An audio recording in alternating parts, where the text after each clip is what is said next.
marks a new pinnacle in the history of India-Japan relations. The transformation of relations between Asia's leading democracy is clearly the most exciting diplomatic story of the time. And this special, multifaceted relationship will be reflected in all its rich colors and texture in the forthcoming visit of Japan's charismatic Prime Minister Shinzo Abe to India, January 25 to 27. That Mr. Abe will be chief guest at Indian Republic Day celebrations, a singular honor New Delhi confers only on special friends of India, should leave no one in doubt that this relationship is headed for new frontiers in days to come. The visit of Mr. Abe to India has an ambitious agenda. It will not only bring Asia's second and third largest economies closer in geopolitical and economic sphere, but it also help create contours of a new pluralistic Asia. And the fact that Mr. Abe is coming to India barely weeks after the historic first ever trip to India of Japanese Emperor Akihito and Empress Michiko had generated a new wave of enthusiasm, which experts are calling India-Japan moment and Japan's India moment. The current high in India-Japan relations had not happened in a vacuum. It's underpinned by a long history of friendship and spiritual and cultural affinity. Blending the old and the new, the India-Japan relations over the centuries have blossomed to blend Buddhism, Bollywood and business with equal gusto. Bound by shared values of belief in democracy, individual freedom and the rule of law, the two Asian powers have forged a multifaceted partnership based on both principle and pragmatism. Going back centuries, Buddhism forms enduring link and harks back to 752 AD when the Indian monk Bodhisena performed the consecration or eye-opening ceremony of the towering statue of Lord Buddha. Indian intellectuals and thinkers like Swami Vivekananda, Nobel laureate Rabindranath Tagore, entrepreneur J.R.D. Tata, freedom fighter Netaji Subhash Chandra Bose and Judge Radha Vinod Pal are deeply admired in Japan. The first interest in India came from Tagore. Tagore's visit to Japan, and even before that Vivekananda. Right. Of course, one can take into account even an older relationship, and that is Buddhism, which took place 7 centuries ago. Right.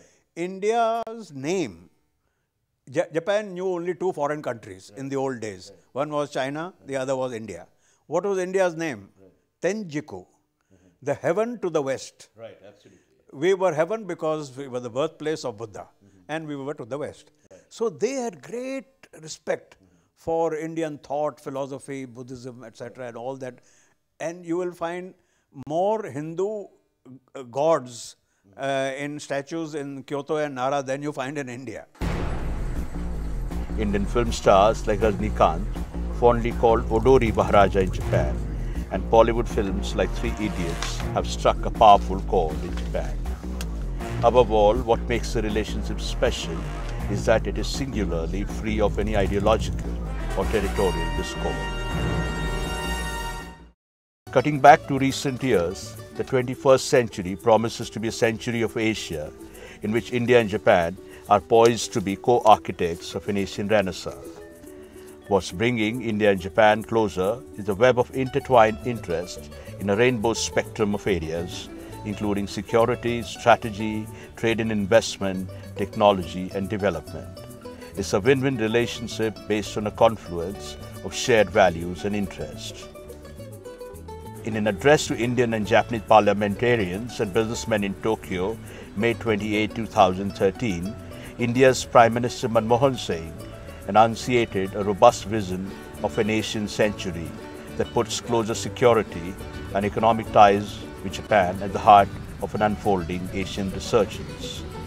He underlined that India and Japan have a shared vision of a rising Asia and pitched for injecting more strategic content into the blossoming India-Japan relations. Friends, Asia's resurgence began over a century ago on this island of the rising sun. Ever since, Japan has shown us the way forward. India and Japan have shared vision of a rising Asia. Clearly, Japan, Asia's second largest economy and the hub of cutting-edge technology, is going to be increasingly important to India's developmental aspirations and its quest for a pluralistic Asia and the world order. There are many outstanding reasons why Japan matters to India, and here are some of them.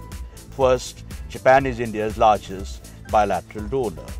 India received $40 billion in official development assistance from Japan. Over 60 projects straddling diverse sectors, including power, transportation, shipping, railways, renewable energy, are being implemented under this assistance program. Second, Japan is poised to be a star player in the development of India's infrastructure. The Delhi-Mumbai Industrial Corridor, when completed in 2017, and the dedicated freight corridor will be a game changer of sorts for India. Similarly, new industrial corridors like Bangalore-Chennai corridor are also in the process of being set up with Japanese assistance. Third, Japan is critical to India's quest for civilian atomic energy.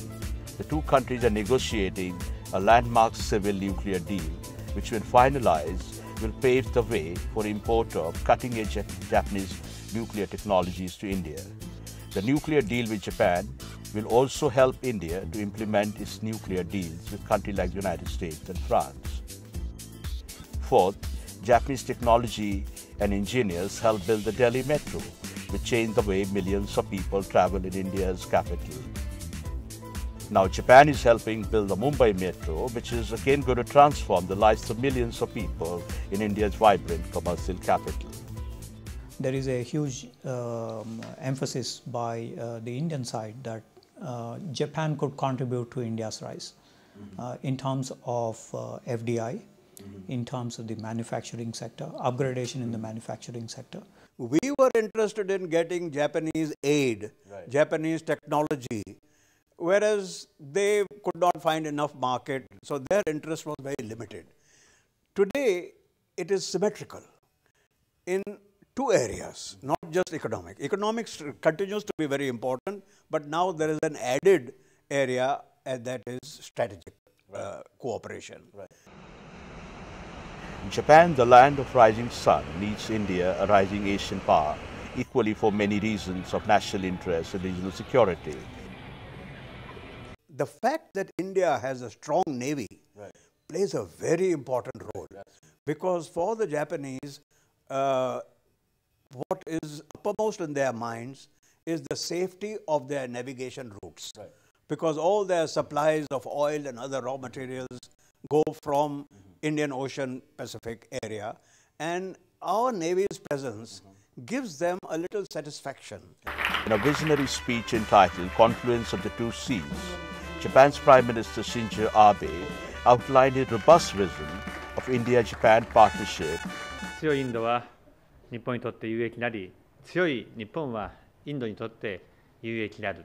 これは私とビバさんがよくお互いに確認し合った考え方であります。This is a confirmed recognition between myself and Mr. Bibao that strong India is the interest of Japan and strong Japan is in the interest of India.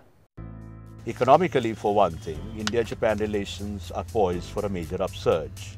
Japanese companies have woken up to the rich promise of the India story and are determined to make most of it.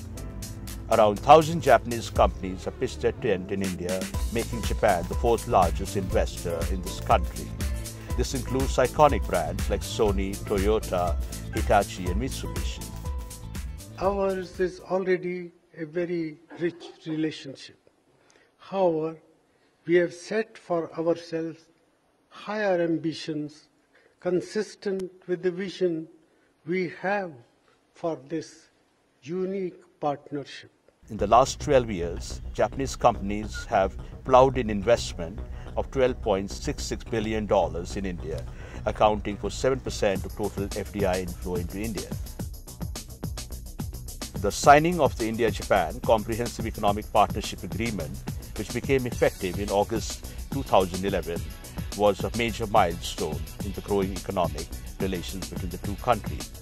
Currently, bilateral trade stands at around $18 billion, and the two Asian economies are looking to double it by 2015-16. In the days to come, one can expect the two rising Asian democracies, aspirants for a permanent seat in an expanded UN Security Council, to seize the moment, forge a mutual empowering partnership, and jointly sculpt the contours of the rising nation.